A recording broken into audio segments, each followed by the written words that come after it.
and welcome back to my channel. Today I'm going to be doing a 10 tips for new teachers. So if you are new to my channel, then you probably do not know that I just finished my very first year teaching. I taught kindergarten, and yeah, it was my first year teaching. So I thought, what better way to end my first year than to do a YouTube video for my subscribers and just give you 10 tips that sort of I learned throughout my time teaching, and also even some tips that I wish I would have known before coming into teaching. So it's kind of a mixture of things I learned and then things I just wish I would have known. So I have my laptop right here. It has I just hit my face. It has my 10 tips on here. So I might be looking at you. If you see me looking down, it's just I'm looking at my 10 tips that I decided on. And I also wanted to say, sorry for my voice. I am still sick. I cannot get over it. I don't know if it's allergies or if I have a cold, but I'm so over it. I can't even sleep at night because I can't breathe. So I apologize if my voice sounds really like backed up or if my nose sounds weird. Whatever. We're gonna get right into this video because I am super excited to do it, and I really hope that it helps you out if you are going to be a new teacher, or if you are even a teacher right now. Just some tips for really anybody, I guess, but really mainly for new teachers, and just like kind of what you learned throughout your first year teaching. So I think that's about it. So let's just go ahead and get right on into the video. All right, so my very first tip is to find a mentor. So what I mean by this, I mean, it's obviously self-explanatory. A lot of these are self-explanatory, but I'm still going to explain them to you. So what I mean by find a mentor is find somebody in your school. It doesn't even have to be on your grade level team, but find somebody at your school that you can look up to, that you can go to when you have issues or when you have concerns, when you have problems, when you have questions. Just somebody that's going to be there for you throughout your whole year of teaching, and somebody that will answer your questions and not get aggravated with it and just help you out, give you resources.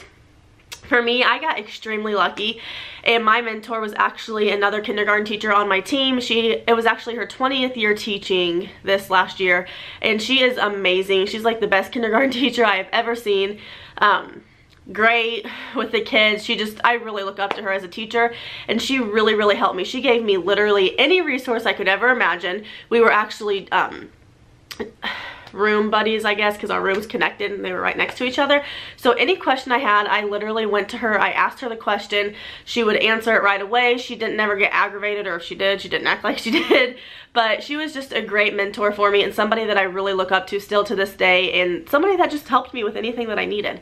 So finding a mentor is like one of my biggest tips for you, is find somebody that you can look up to and that will help you, because in your first year of teaching, you don't know everything, and that's literally the truth. You think that you're so ready, you went to college, you did your 4 years, you did your student teaching, you did your experiences, things like that, and you think that you know everything. Well, if we're being honest, you didn't learn half of the stuff that you're going to find out once you get into teaching, and that is literally the truth, because there were things that would come up and I'm like, oh my gosh, I didn't learn this. Like, I need to, I don't know, just silly things that come up that you don't really think about before teaching. So yeah, there's a lot of stuff that you don't learn. And so having a mentor at your school will just really help you kind of learn those things that you need to learn, and just help you out whenever you need it and give you resources like mine did. If you're on the same team as your mentor, that'll be even better because she can give you resources. So my very first step is just find a mentor. Alrighty, so my second tip, number 2, is don't talk about people or get caught up in the gossip. And this one is so important, especially in your first couple of years teaching. You do not want to get caught up in gossip and talk about people and get on anybody's bad side, because first of all, you don't want to do that ever, really. I mean, I'm the type of person who doesn't want to do that ever.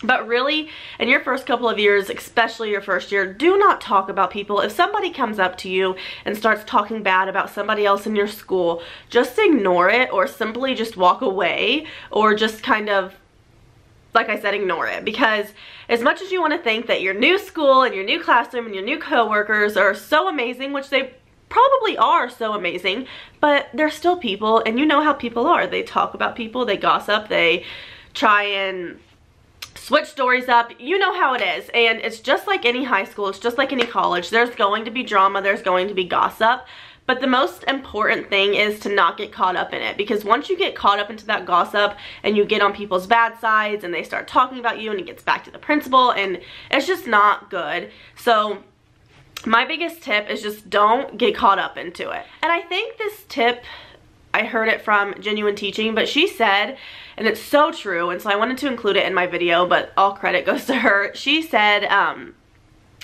don't act negative or say negative things, because then negative people are going to come to you to complain or be negative to you. But if you're always positive and you only say positive things, and like even if stuff's going bad you still act positive about it, people are less likely to come to you to complain about negative things or to talk about people, because they're going to know that you are very positive.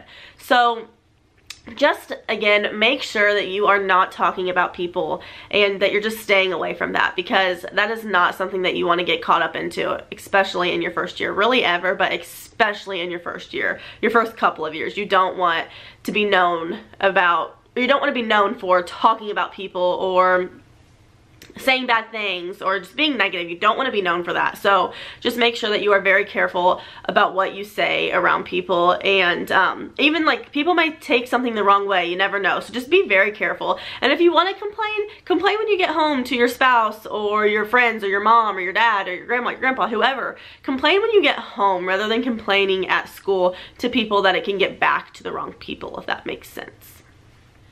My third tip is to share your ideas and also take ideas from other people. So, for instance, if you have an awesome lesson that you did with your students, you got it off of TPT and it went so well, your students loved it, share it with the other first grade teachers or kindergarten teachers or whatever grade level you are in, Share it with them. Let them know, hey, I did this lesson with my kids and it was awesome. Because when you do that, they're going to be more than likely to share an awesome lesson with you. And who doesn't want to have awesome lessons and get resources from other people? So just sharing your ideas, but also take ideas from other people. So if somebody comes up to you and says, hey, I did this lesson and it was amazing, don't just brush it off and say, no, I have better lessons, or no, I already did something similar to it. Take it and do it, because the more often you take their ideas, they're going to totally want to hear your ideas as well. So just kind of collaborating is the big word. Make sure that you're collaborating, you're sharing your ideas, but also don't be too, oh, I'm too good for this, and make sure that you take other people's ideas as well, if that makes sense. My fourth tip is to make friends with everyone. You don't just have to make friends with people on your team.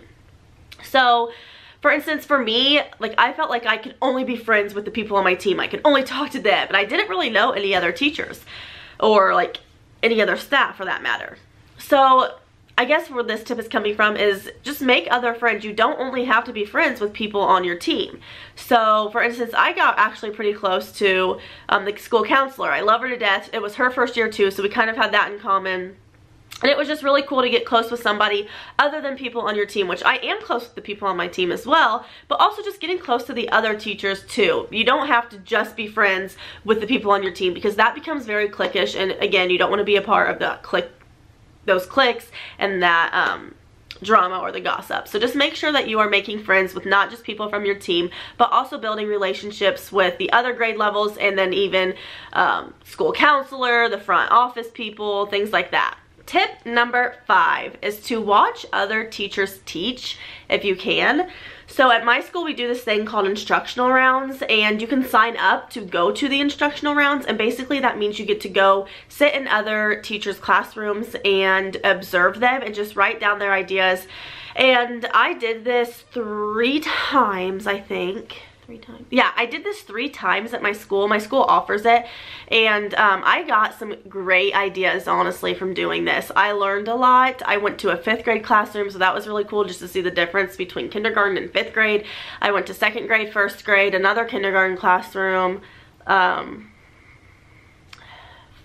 4th grade, and I think that was it. I didn't go to 3rd grade, but it really just opened my eyes, and it gave me great ideas, especially like in the 1st and 2nd grade classroom. I got some really great classroom management ideas that I can use for kindergarten, and it's just a really great idea to go observe other teachers if you can. Now, I know some schools do not offer this, and so my recommendation for you is if your school doesn't offer this, then talk to them about it and see if it's something that they would be willing to let you do. And if they still say no, then just take a PD day off. So take a day off and go to another school and observe something if they will allow you to do that. So I just think that it's really important to go watch other teachers because you can learn so much from just going and observing other teachers. Like, it's crazy to think about, but when I walked in there, I had, like, I'm not even kidding, 10 full pages of, like, full pages just filled top to bottom of ideas that I wanted to implement into my classroom. So they're called instructional rounds at my school, and it was just a really awesome thing to experience at my school. So I really recommend it if you are able to do that. And I know that not all schools will allow it, but for the most part, I've heard of a lot of schools doing it, so I do recommend it if you can do it. Tip number 6 is to set aside a weekly time for prep time. Now, this is something that I definitely learned and I want to get better at for next year. But basically what I mean is, say every Friday you decide to sit down and plan for the whole entire next week or even next 2 weeks if you're into planning that early, and you do it. So for me, for the beginning of the year, for like the first couple of months, my plan time was on Sundays. I would do it every single Sunday. I would plan the day before or the week before and just get all my copies made, put them in the bins that I had. So my Monday through Friday bins, put them in there. And it was just very helpful rather than planning the night before. I know some teachers like to plan the night before, but for me, it just kind of, it stressed me out and I felt like I didn't know exactly what I was doing. Rather than if I picked one day a week and I did it religiously throughout the whole year and really just planned and made sure that you had your ducks in a line. Because in all honesty, you never know, oh my gosh, my voice. You never know when your principal is going to come in and just watch you or observe you. So just make sure that you know what you're doing, and for me that was just making sure that I had my plans and my papers ready. And so what I like to do is just set aside a day every single week that you plan for the next week or the next 2 weeks or even the next month if you're into that. So for me, I just do it 1 week in advance. I can't go any more than that because then I stress myself out by trying to do too much. So just set aside a weekly time to plan. My next tip, sorry, I'm looking down, is to realize that everything is not going to be perfect your first year and you are going to make mistakes. So this is something that I seriously struggle with because I am a perfectionist to the max. If something is not going the right way or something's not going how I planned, I freak out and I just kind of get so upset and I just don't want to do anything. So just realize that everything is not going to be perfect, and that is 100% okay. It's not expected to be perfect. This is your very first year teaching. Like, it's not going to be perfect. And that's just something that I feel like a lot of teachers just need to realize, because I think a lot of teachers are perfectionists. I mean, every teacher I've ever met is like, I'm a perfectionist, and it's so totally true. Like, you want everything to be perfect. You want everything to go as planned, but in reality, that's not going to happen, and it's okay. So don't get caught up in something that didn't go well, and what you should do instead is say, okay, this didn't go well, I know what to do better next time, and I'm not going to make the same mistake. So just improve from your mistakes rather than dreading on them and getting upset about them, because you're going to make mistakes and not everything is going to be perfect. Tip number 8 is get as much PD as you can. So PD is professional development, if you did not know that. And for me, I love going to PD. I get so many great ideas. I feel like a lot of teachers dread it nowadays, but for me, I absolutely love it. And it really does bring out like your spark and your motivation once you go to PDs, especially if you get some good ones. So I guess what I'm saying is just find PDs that you can go to. My school offers them for us, and I'm sure that every school does, and actually go to them. And it's optional, like you don't have to go, but my tip is to go and to just soak up all of the knowledge that you can, because you will totally benefit from it later. Tip number 9 is very self-explanatory, and I feel like everybody knows this, but it's just something that I wanted to mention again, and it's to build relationships with your students and then your students as parents. So obviously, like I said, build relationships. It's pretty easy to understand, but I feel like some teachers get so caught up in the testing and their data that they kind of just lose focus on building relationships with your students and your parents. And I think that that is one of like the most important things, if not the most important thing when teaching. So just this tip comes from remembering to build relationships with them, and then also build relationships with your parents. Send them emails. Let them know when their children is doing awesome. Let them know when their child is doing great. Let them know those things. Don't only send them emails or send them dojo messages if their children is doing bad. Send them even if they're doing good. Build that relationship and let them know that you want them to do good and you care when they are doing good. And then my tip number 10, so my last tip, is staying organized is so important, and this is something that I have learned to get better at, and I need to get better at, but just making sure that you have a spot for every single thing in your classroom so that you don't have clutter, so that you're organized, you know where everything is. If there's a lost glue stick, you go, oh, you know what? I know where this goes. You have a spot exactly where your glue sticks go. So just stay organized and find what works best for you. Look it up on Pinterest. Type in teacher organizational hacks. Type in teacher organization on Google. Type in those things and find out what you think will work best for you. And really, it's trial and error. I went to like 3 different ways of trying to stay organized, and I finally think I found what works best for me, and I will do a video on that if you are interested in it. But just staying organized and making sure that you know where everything's at, just like I said. So those are my 10 tips of just stuff I've learned and stuff that I think that you should know when you are going into teaching. I know a lot of them were just kind of common sense things, but also it's just some things that some people don't think about. And so I was trying to do a little bit of different things that I haven't really heard teachers say on YouTube. So I really hope that you found this video helpful, that you kind of see where I'm coming from and you enjoyed it. And if you did, please give it a thumbs up and also hit that subscribe button. I would love to have you here along with me on this journey, especially going into my 2nd year teaching. It's going to be fun. I'm excited, and I have some exciting news for you. Like I told you guys in my last vlog. If you haven't watched that, go watch it, please. And I think that's about it. So again, thank you so much for watching, and I will see you guys in my next video. Bye!